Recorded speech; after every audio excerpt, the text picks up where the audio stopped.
Aujourd'hui, je vous propose de travailler votre sens de l'observation, de dessiner à main levée et d'utiliser des palettes d'aquarelle ayant déjà servi. Pour le matériel, en plus des palettes, il vous faudra un pinceau de taille moyenne, une feuille d'aquarelle et un stylo gel Uniball blanc, et un crayon de papier.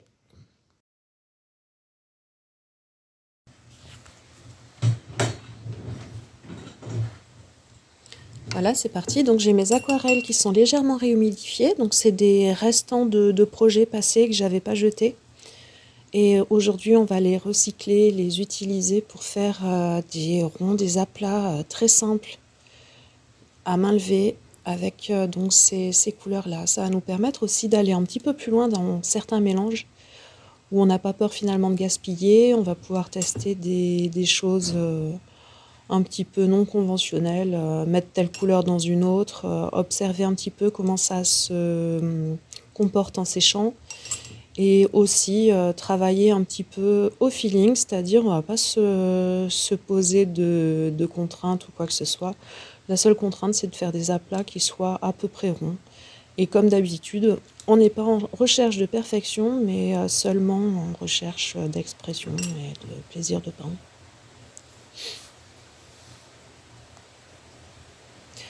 Donc,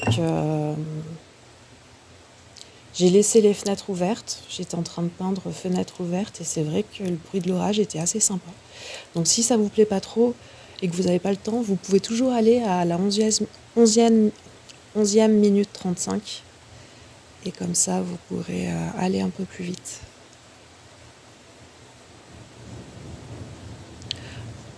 Donc bon, là, c'est un travail avec des gris. Je ne sais plus ce que je vais mettre dedans. Je crois que je vais mettre du violet ou une teinte un peu ocre.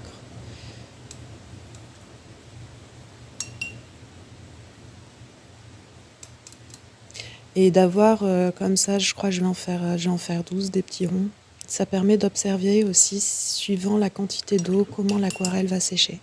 Est-ce que ça va faire des efflorescences? Est-ce que ça va sécher bien à plat? Comment va s'intégrer la goutte de couleur qu'on dépose dans le fond? Enfin, il y a plein de petites choses comme ça qui peuvent être intéressantes malgré le fait que ça ait l'air simple.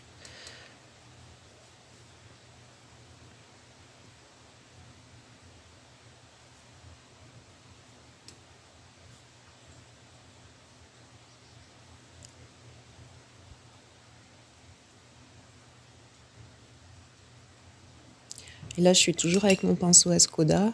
La taille, ça doit être...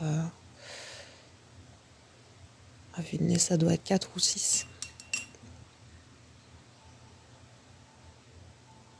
Donc comme d'habitude, les pinceaux, on les lave bien au savon avant de les ranger, même pour l'aquarelle. Et on peut voir au niveau de l'installation que j'ai mes 2 pots d'eau avec le chiffon intercalé. Un pot pour décharger le pinceau très sale. J'essuie après ce pinceau-là avec le chiffon et comme ça, je peux reprendre de l'eau propre et choisir une nouvelle couleur.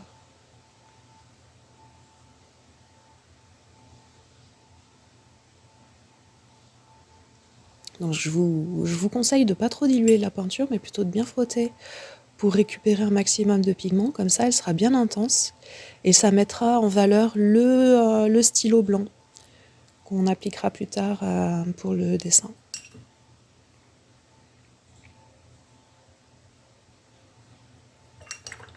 Et vous verrez qu'il y a des couleurs opaques en fait qui se fondent à leur manière, on va dire que c'est des couleurs un peu singulières.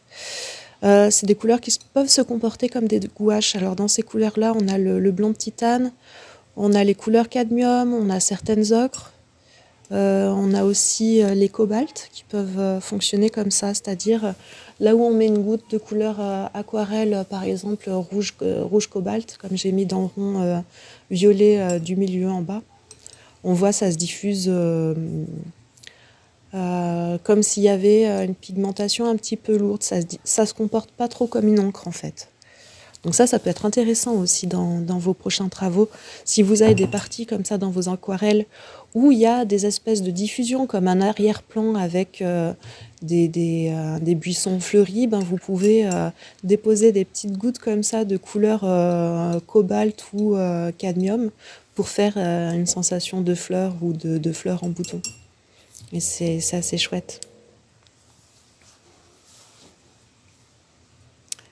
Et là, donc ce bleu turquoise, en fait, il est un peu particulier. J'ai eu beaucoup de mal à l'utiliser parce que dedans, il y a des paillettes. Donc, je savais pas trop quoi en faire. Et finalement, ça fait assez joli avec un fond un peu foncé. Bon. Après, le résultat, c'est qu'il y a un effet un peu métallisé, pailleté, qui peut être très joli, mais que je savais pas comment intégrer à mes boulots ordinaires.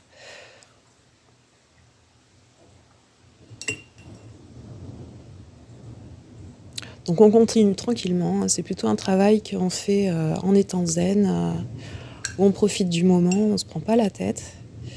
Et voilà.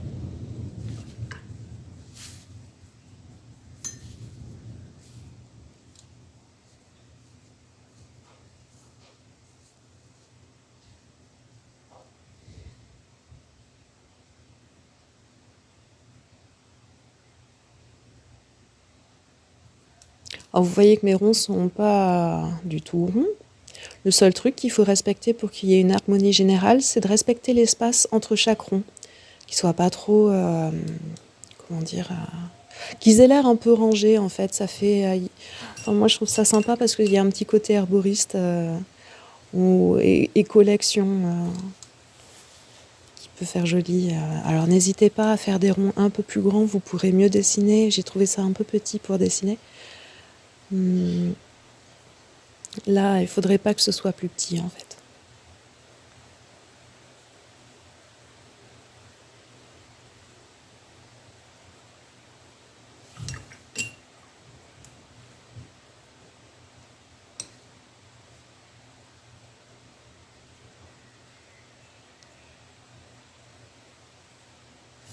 J'avais envie de rester dans une gamme qui tire un petit peu sur le violet.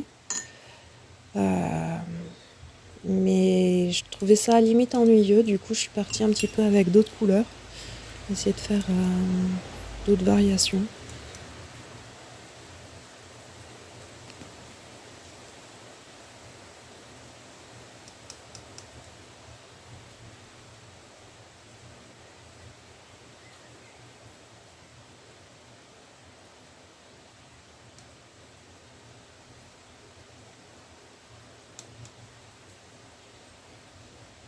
Et donc ce sujet-là, dessin au stylo blanc sur fond aquarellé, vous pouvez vraiment le décliner de tellement de manières différentes. Enfin, je vous fais confiance pour la créativité, mais c'est une technique pour faire des petites cartes de vœux, petits tableaux, ou comment dire, on peut mélanger l'écriture, le dessin, enfin il y a beaucoup beaucoup de possibilités.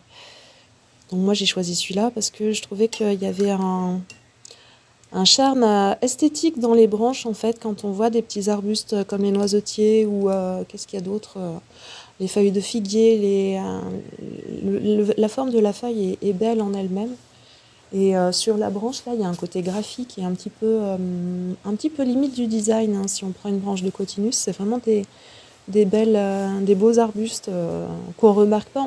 On passe à côté, on remarque pas forcément.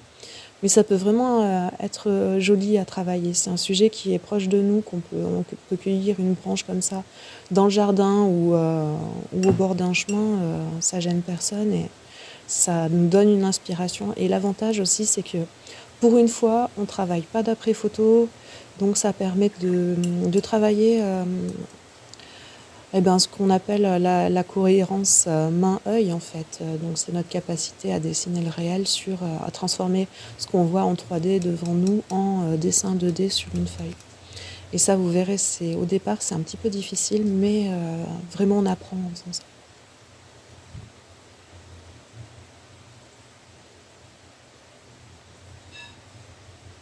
Et puis le truc sympa aussi, c'est que c'est des sujets qui sont gratuits.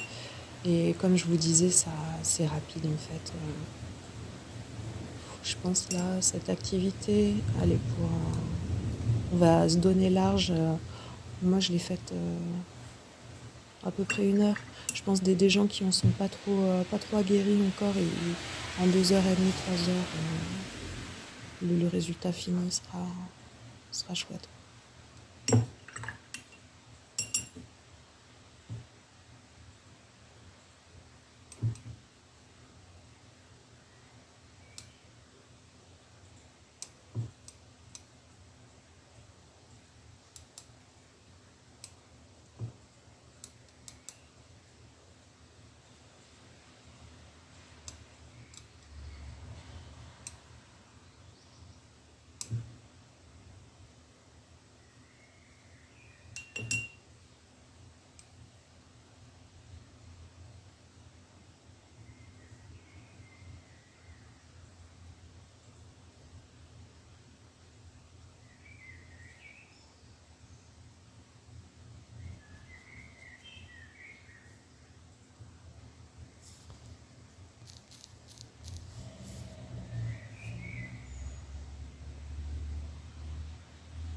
voilà, je le trouvais un peu trop clair par rapport aux autres. Du coup, j'ai rajouté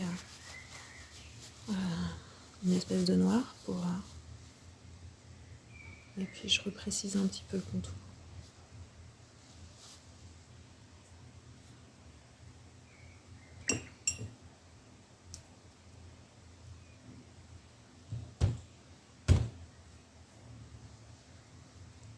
Et voilà, je voulais mettre des petites gouttes